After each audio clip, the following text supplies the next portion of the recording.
बोलिए वृंदावन बिहारी लाल की।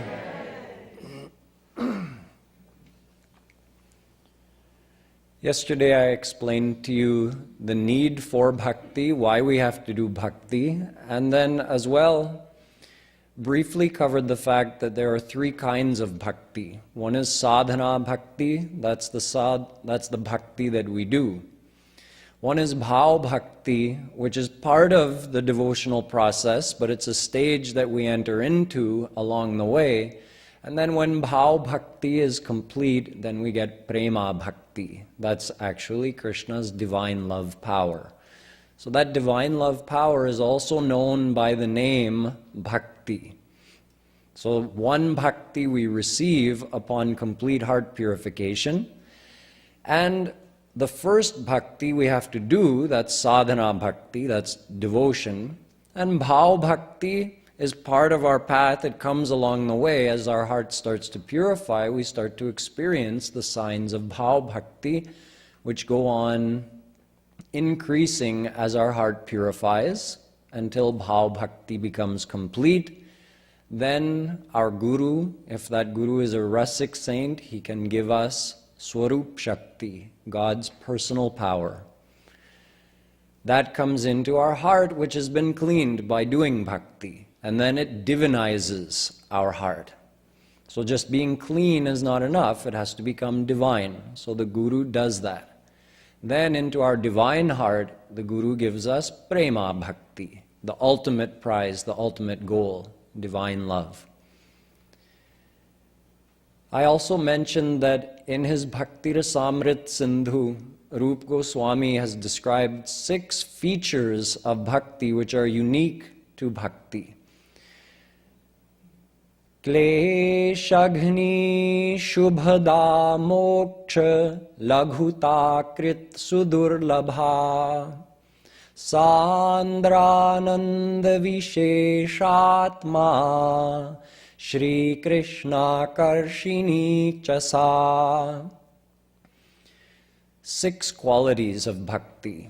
The first is kleshagni.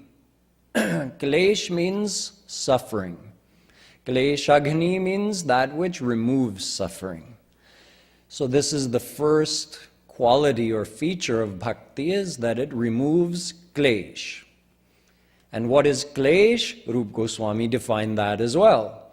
Kleshastu papam tadbija mavidya cheti tatridha.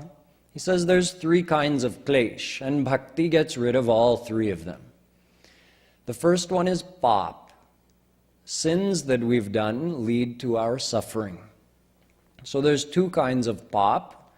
There's that pap which we did in our past life, which is now coming to us as destiny. So the fruit of our past life's bad actions results in suffering in this life. In other words, klesh. And then there's the sin that we do in this life. That's another kind of pap.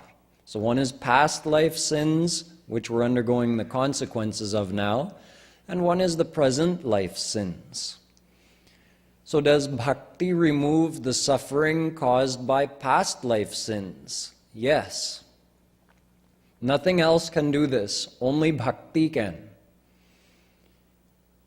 Krishna says in the Gita, Ananyashchintayanto mam ye jana paryupasate tesham nityabhiyuktanam yogakshemam vahamyaham. In other words, as a soul becomes surrendered to Krishna, he starts taking care of that soul. He starts taking the responsibility of that soul, both spiritually and physically. So bhakti actually has the power to reduce a person's sufferings that were destined to happen to them. And of course, if through bhakti you fully purify your heart and you burn all of your past life's actions, all of that past karma can be burnt through bhakti, then all of your prarabdha, all of your destiny is also finished. So bhakti removes that type of pap. bhakti also removes the current life's sins. It means whatever sins we're doing in this life, by doing bhakti, we're also, depending how much bhakti we're doing, it is having some effect of redeeming those sins, not only of past lives, but of the current life. The next type of klesh is pap ka bij, tad bijam. Bij means seed. So doing sins is one thing, but what's the machine which keeps producing those sins? Well, that's this right here, our mind, our heart. Because it's impure, we have sinful thoughts and we do wrong actions, all of us, even devotees. So if that could be cured, then number one wouldn't even be a factor. So does bhakti do that? Yes. Bhakti cleans your heart. So this machine, which is always producing our thoughts, starts producing more pious thoughts because it's getting cleaned through doing bhakti. And number three, avidya. This is actually the cause of both number two and number one. Avidya means ignorance. Bhakti has the power to remove ignorance, yes. And I don't mean by reading a book. That's another part of the devotional path, but I mean actually by doing bhakti, you remove ignorance. How? In the Bhagavatam, Vedavyasji says, Vasudeve Bhagavati Bhakti Yoga Prayojitah Janayatyashu Vairagyam Jnanancha Yadahaitukam. By doing bhakti, automatically you get renunciation from the world and you get knowledge. Bhakti Pareshanu Paro Virakto. Bhakti Pareshanu Bhavo Virakto. Bhakti gives three things all at once. Anubhava, one is the experience of bhao, the experience of feeling close to God. Anyatra traishatrika eka kala, but two other things happen at the same time. Prapadyamanasya yathashnatah syus tushti pushti chudapayo nughasam. You also get gyan and vairagya automatically, without even thinking about it. Gyan means knowledge, and vairagya means renunciation or detachment from the world. How does it happen? Just like if you eat food, all you have to do is eat the food. That means do bhakti. So you just eat the food. Then after that, you don't have to think about, okay, now in my stomach, this enzyme has to be secreted. Then they have to mix like that, and then it has to get, broken down, and then it has to go into my blood, and then it has to feed my cells. No, you just eat, and automatically all of that happens. So similarly, just by doing bhakti, automatically your worldly attachments reduce. So it's one thing to reduce your worldly desires through literal understanding. There's no happiness in the world, there is happiness in God. Yes, that's one side of doing devotion. So intellectually we try to understand the fact and then turn our mind towards God. But the more someone actually just practices devotion, as their heart purifies, worldly attachments reduce automatically from inside without you doing anything. All you have to do is eat the food. In other words, do bhakti. Same thing with gyan. What is gyan? Gyan, true gyan, comes after experience. What experience? The experience of your relationship with God, which you get by doing bhakti. So it's not an intellectual understanding, it's a practical experience. So the secrets of the scriptures are revealed to you automatically as you progress on the path of bhakti. So bhakti has the power to remove ignorance, to purify our heart, and and fix our mind so that it doesn't have sinful thoughts, and it also has the power to redeem our sins of past lifetimes and this lifetime. That's the first quality of bhakti, klesh agni. Number 2, shubhada. Roop Goswami also defines this. Shubh means something good, the good thing, the best thing, and da means gives. So shubhada, bhakti, gives us something good. It's also defined as 3 things. Shubhani prinanam sarva jagata manuraktata sadguna sukhamityadi. 3 things. The first one, the whole entire creation, everything is pleased when you do bhakti. You make everybody happy. Number 2, all the good qualities, sadgunas, they start to, just naturally, they arise in your heart, all the good qualities. And number 3, sukham. You get happiness by doing bhakti. So shubhada. Why is the whole world happy? Everything? Well, let's look at it in 3 categories. Other forms of divine God. We're worshipping Radha and Krishna. What about Shiva? What about Hanuman? What about Durga? What about all these other forms? Do we also have to worship them? No, they're automatically pleased by devotion to Krishna. They also worship Krishna. So they're automatically happy. Oh, you're worshiping my divine beloved too? Oh, good. I don't mind. You worship me, don't worship me, it doesn't matter. You're worshiping Radha and Krishna. That's great. Celestial gods, devatas like Indra, Varun, Kuber, Agni, Vayu, all these personified Mayic forces, they're also pleased. There's a whole section in the Vedas. The major portion of the Vedas actually comprises worship to these celestial gods to attain Swarg. It's called Karmakand of the Vedas. It's a preliminary measure for people who just think about enjoying the world, to give them some incentive to do good actions. So along with worshiping the celestial gods, they're required to do certain charities and austerities and other good actions. So it actually brings them towards a more sattvic state of mind, even though their goal was just to enjoy the world. That's why that major section of the Vedas is there. It's not for us.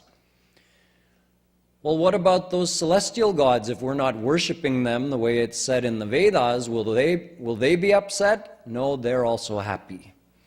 You're worshiping Krishna, he's my boss. If you're worshiping him, I'm happy.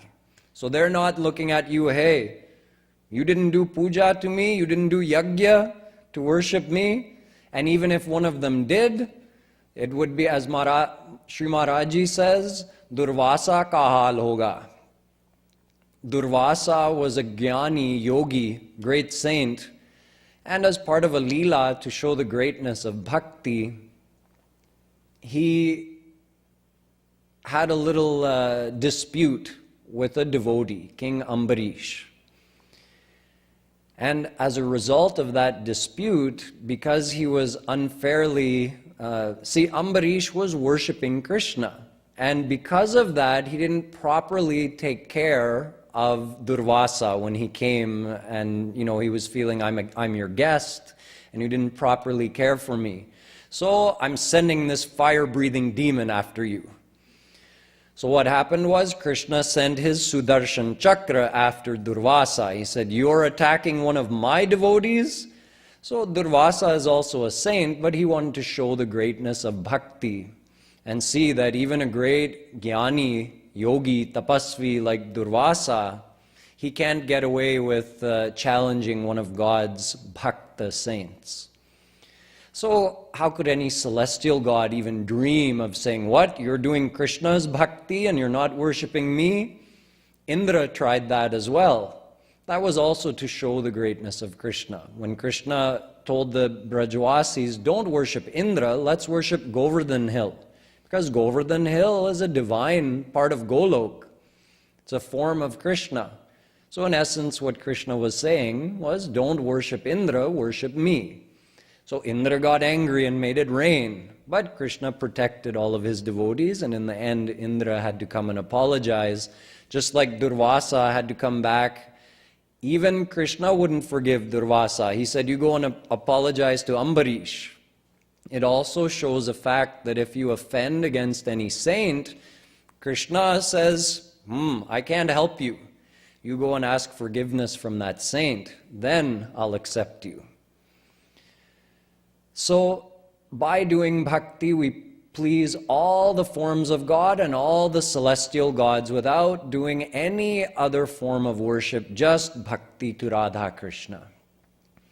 Yatha taror mulani shechanena tripyanti tatskandha bhujopashakha pranopaharat Chayathendriyanam tathaiva sarvarhanamachyutejya.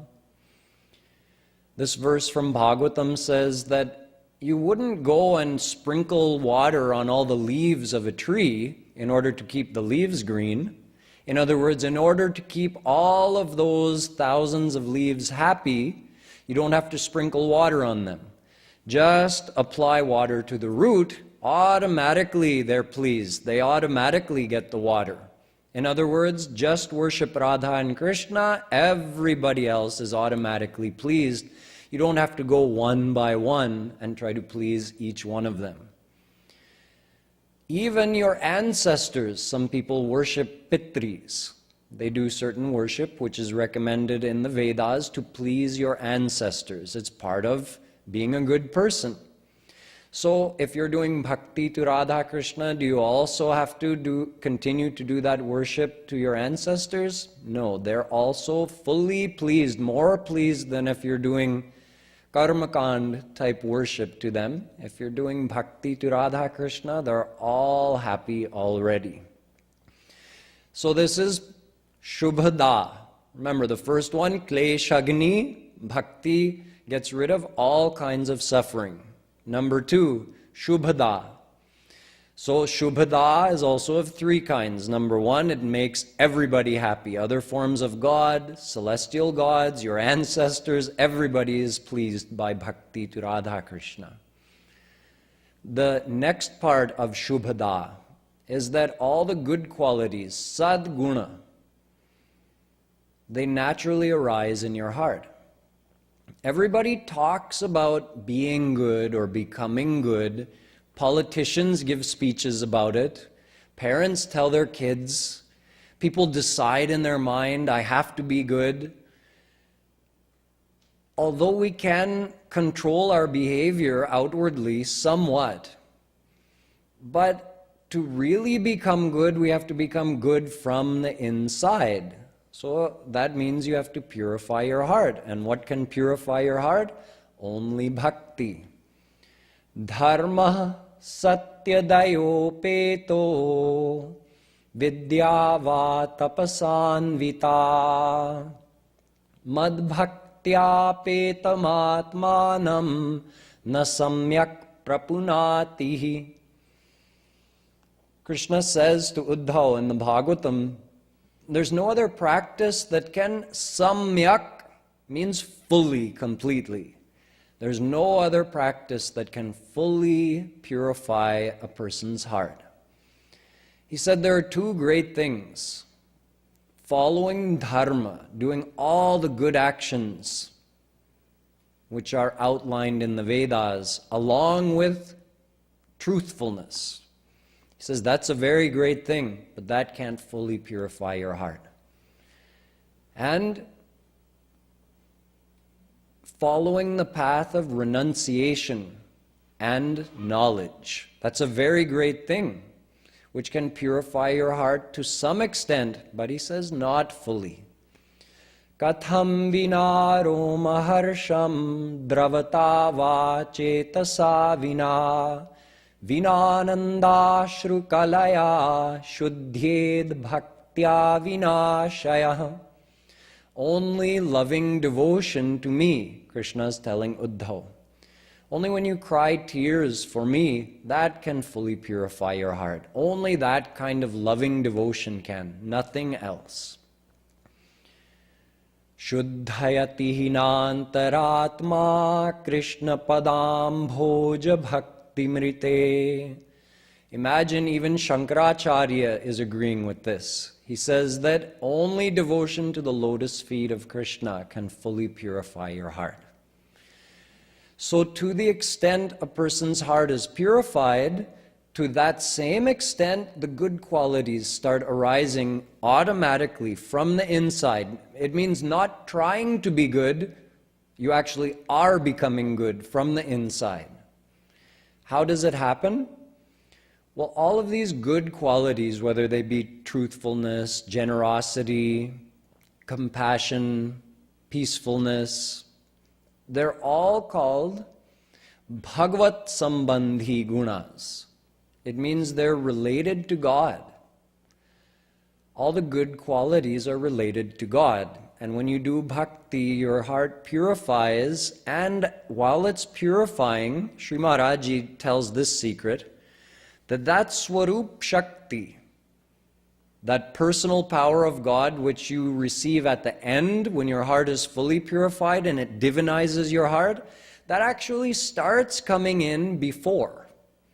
As your heart starts purifying, Swarup Shakti starts entering your heart. Maharaji says he's just coming to have a look around.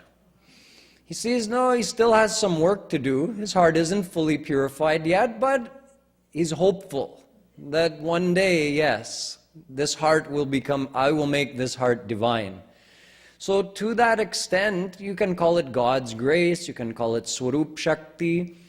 To the extent we've progressed on the path of bhakti, our heart has purified to the same extent, and to that same extent we've received that much of Swarup Shakti, has begun to impregnate our heart.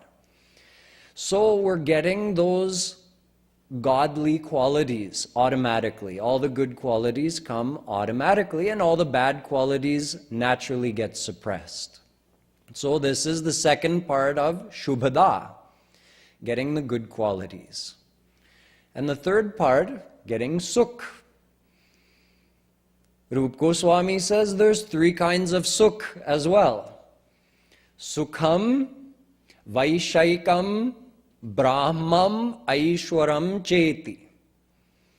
There is sensual pleasure of the world. Call it Jagadanand. Anand meaning happiness, and Jagat, the world. So you have Jagadanand, that's one kind of happiness.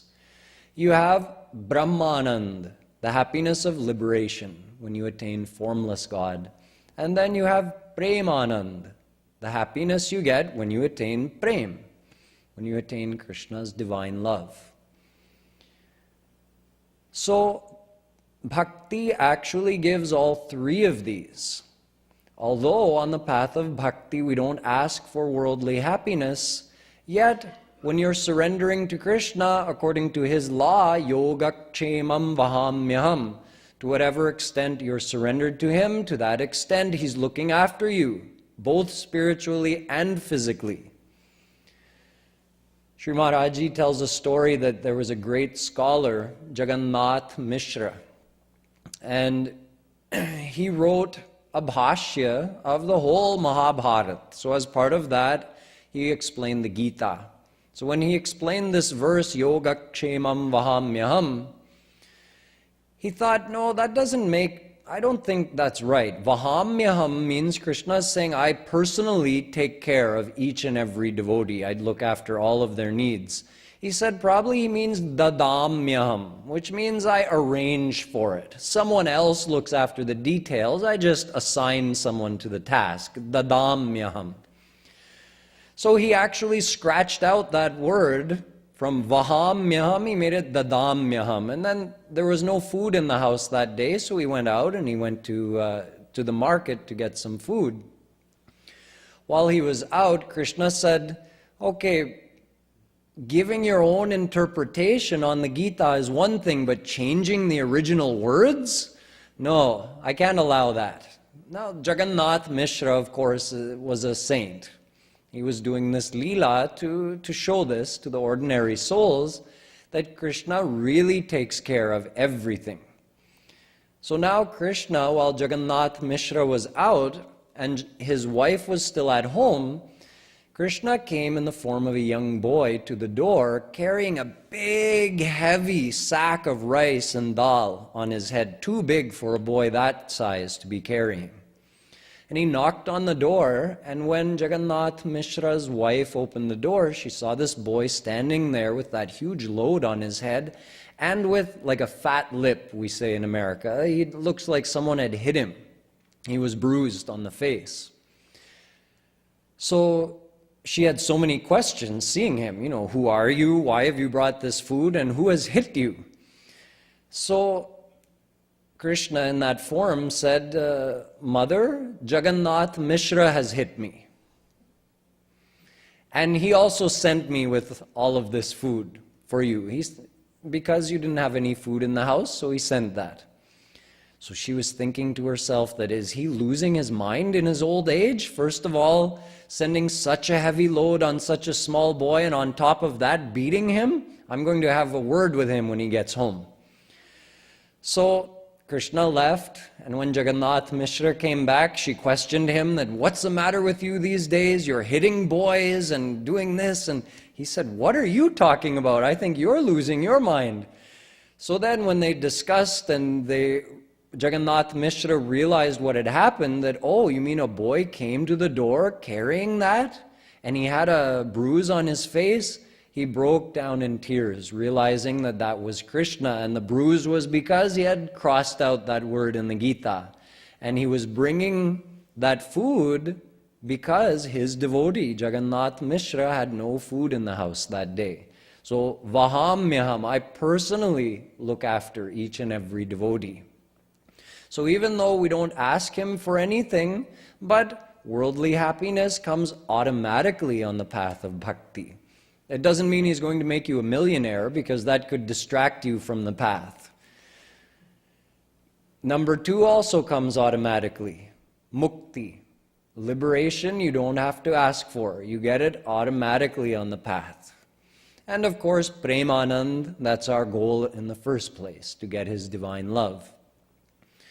So depending on the guru that someone has chosen, their guru may tell them, oh, you should ask God for worldly things. So they're asking for Jagadanand. If that person's guru has a higher attainment, in other words, they're a jnani saint and they've attained liberation, then they'll teach, oh, you should desire for Brahmanand, the bliss of formless God. And if they've actually met a rasic saint, their guru will teach them, no, bypass all of that, you should desire for Premanand. But either way, through bhakti, you can have any of those. So this is only the second quality we've finished. First, kleshagni. Bhakti eliminates all sorrows and sufferings. We talked about 3 kinds. And bhakti gives shubhada, gives all the good things, also of 3 kinds. Next, moksha laghutakrit. The happiness of moksha, the happiness of liberation, is like nothing before what bhakti can give you, before divine love. Even for someone just who's a devotee on the path, even that person is not interested in liberation. Imagine, such a great thing, liberation, its praises are sung in all the scriptures, and an ordinary devotee on the path of bhakti says, I don't want any liberation. Na naka prishtham na cha sarva bhaumam na parameshtyam na mahendra dhishnyam na yoga siddhira punarbhavam va vanchanti yat padarajah prapanna. Bhagavatam. Even a devotee who's tasted a little bit of the happiness of bhakti on his path of devotion, if he were offered the topmost seat in the celestial abodes, in other words, would you like to become Brahma? He says, nope, not interested. How about Indra? Would you like to become the Lord, the king of all the celestial gods? Nope, don't want that either. Would you like to rule this entire earth planet? Nope, not interested. How about yogic siddhis, the greatest powers, material powers? I don't want those either. Okay, would you like liberation? No, all I want is devotion to the lotus feet of Shyam Sundar. He's not even interested in the other 4 kinds of mukti. There's 5 kinds of mukti. One is the one I talked about yesterday, when you merge into formless God. But there's 4 other kinds of liberation that actually relate to Vishnu's abode, Vaikuntha. So that's called Dvaita Mukti. You don't just disappear into formless God, you actually get to experience the bliss of personal God, but in His almighty form. Sarshti samipya salokya sarupya ekatvam Diyamanam na grihnanti vinamat sevanam jana. Bhagavatam. Krishna says, even if I try to give any of those 5 muktis to one of my devotees, I'm giving it to him. He says, nope, I don't want it. So even a devotee at our stage knows, I don't want absolute liberation, and I don't even want Mahavishnu's abode. I don't want to enjoy the opulence of God's almighty abode. All I want is premanand. So this is moksha laghutakrit. It means it makes moksha look like nothing. That is the greatness of bhakti. That's number 3. Number 4 is sudurlabha, which means it's very difficult to attain. It means just what I explained to you yesterday. It is not sadhana sadhya. Remember, sadhya means something you can attain, and sadhan means the way that you get that thing. So there's no such path which can take you to divine love. There's no practice you can adopt which will result in you attaining divine love. It is only received through Krishna's grace, and actually through the grace of a rasic saint. So sudurlabha means there's nothing you can do to attain it.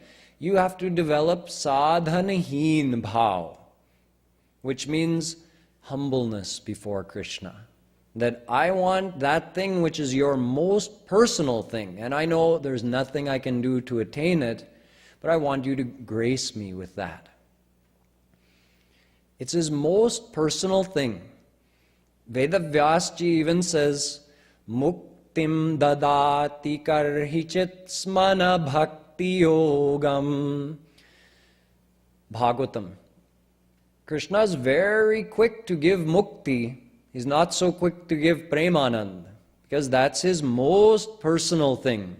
I told you yesterday, whomever he gives that to, Krishna becomes under that person. Just like we were seeing today in that Leela description by Sri Maharaj Ji, how Krishna's durgati happens. Look, he's tied to the ukhal and mother is threatening him with the stick. That happens because she got that premanand.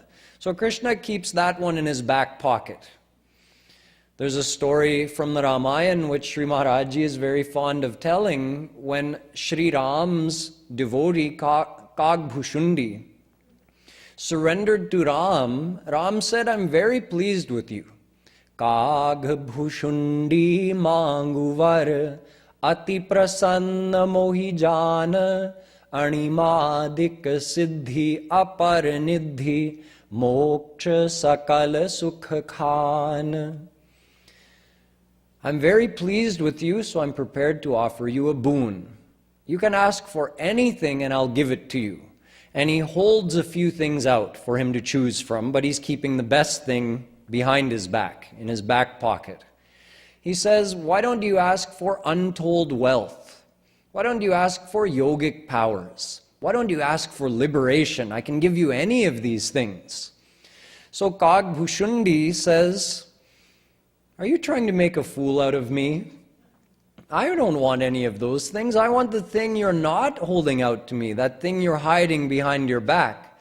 Avirala bhakti vishuddha tava shruti purana jehi gava jehi khojat yogi shamuni prabhu prasad ko upav. I want your divine love. I know that's the topmost prize.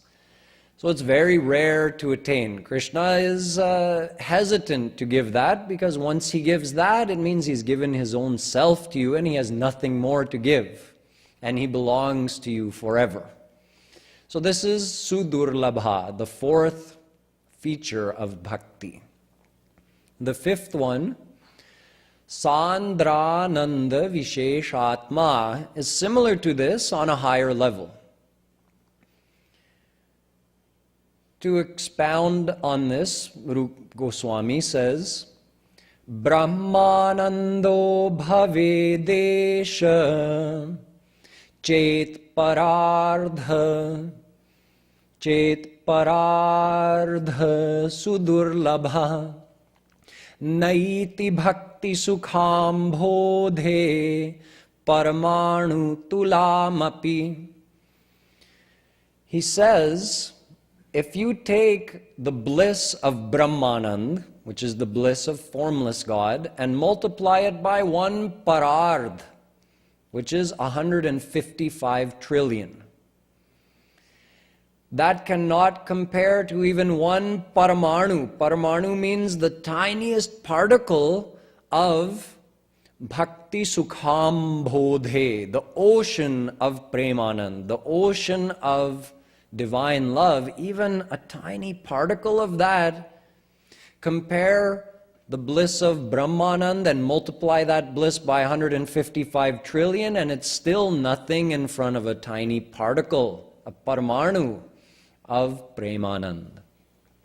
It is so great that Vedavyasji says in the Bhagavatam, Muktanam api siddhanam Narayana Parayana Sudurlabha Prashantatma Kotishvapi Mahamune. 1 out of millions of fully liberated souls receives that Premanand. What is fully mukt, fully liberated? You see, when someone surrenders to God and gets liberation, I mean a jnani or a yogi who only wants liberation, he didn't ask for Premanand, he still has to live out the rest of his destiny on this earth planet. So he's liberated, but not fully liberated until he leaves his physical body and merges into God. Then he's fully liberated. So every once in a while, out of millions of such liberated souls, sometimes it happens because of past devotions that they had done to Krishna, they actually come back out of their state of liberation, get born on the earth planet, and do devotion to Krishna and attain his divine love. Shankaracharya also tells about this. Very rarely it happens. So Vedavyasji referred to this in that verse. He said 1 out of millions receives it. So how rare is that bhakti? How great is it? There's another example of Shukadevji in the Bhagavatam. When Sutji Maharaj was telling the Bhagavatam to Shonakadik Paramahans, he started by saying, oh yes, and when Shukadev told the Bhagavatam to Parikshit, and there they stopped him. They said, wait a minute, Shukadev, Paramahans, told the Bhagavatam to Parikshit? But Shukadev was absorbed in Brahmalin Samadhi from the time he was born. He stayed in his mother's womb until he was 12 years old. Then he appeared as a 12-year-old boy and walked directly into the jungle, so completely absorbed in formless God, in that bliss of formless God, that he didn't see anything, hear anything, know anything, think anything other than God. And since his soul was one with God, in other words, he saw himself everywhere. So his senses didn't work at all. He went into the jungle, he lay there in unconscious samadhi. None of his senses were working, were open to receive input from material sources. He was fully absorbed in bliss of formless God. So they said that Shukadeva Paramahans, he listened to the Bhagavatam, he learned it, and then he told it to someone else. How could that be? He was already in a siddha avastha. On the path of Gyan, Jnanis and Yogis, at a certain stage they do Shravan. That's the 5th stage out of 8. Once they've renounced everything, they do Shravan, which means listening to the philosophy. Then they start meditating on it, they do Manan, then comes Nididhyasan, then comes Samadhi. They enter into that state of absorbment. That's the goal. So Shukadeva Paramahans was in that state. Why would he come out of that state and come back and do Shravan? Listen to the Bhagavatam. It doesn't make sense. This was their question. So Sutji said, oh, it's very simple. Atma ramascha munayo nirgrantha apyurukrame kurvantya tukim bhakti mitham bhuta guno hari. Such are the qualities of Krishna, his divine love, his divine beauty, his personality. He is such that even those great jnanis and yogis who are absorbed in their state of samadhi, they abandon that state of samadhi and come back to the state of shravan because they want to hear Krishna's leelas. They want to hear about his qualities. They want to visualize his form. In other words, they do sadhana. They were in a state of siddhi. They had already attained a state of perfection, and they come back to do devotion because they want to attain the divine love of Krishna. This is Sandrananda Visheshatma. This is the 5th unique quality of bhakti, and the 6th one is Shri Krishna Karshini, which means bhakti has the power to encharm the heart of Krishna. This I already explained, that Krishna himself is under that power of divine love. So Krishna himself is in love with anyone who has that power of divine love. So these are the 6 unique qualities, unique features of bhakti. In fact, the first 2, Kleshagni and Shubhada, those are in sadhana bhakti. The first 4, Kleshagni, Shubhada, Sudurlabha, Moksha, Laghutakrit, these 4 are in bhao bhakti. And all 6, meaning the first 4, plus Sandrananda Visheshatma and Shri Krishna Karshini, all 6, including those last 2, are in prema bhakti. So now we understand a little bit about the greatness of bhakti, why we have to do bhakti, and we know something about, in general, the stages of bhakti. From tomorrow, I'm going to concentrate on sadhana bhakti because that's where we are. How do we do sadhana bhakti? Our scriptures say there are 9 main ways of doing sadhana bhakti. So we'll look at those 9, and we'll also understand out of these 9 which are the most important to do and how do we do those. And going forward after that, during the remaining days, I'll also talk about bhao bhakti, the stages of bhao bhakti, the signs of bhao bhakti. And as you progress, actually, there are 9 stages on the path of devotion, which are also described by Roop Goswami. We'll get to each of these in turn throughout this week. So we'll finish now with a kirtan by Sri Maharaj Ji.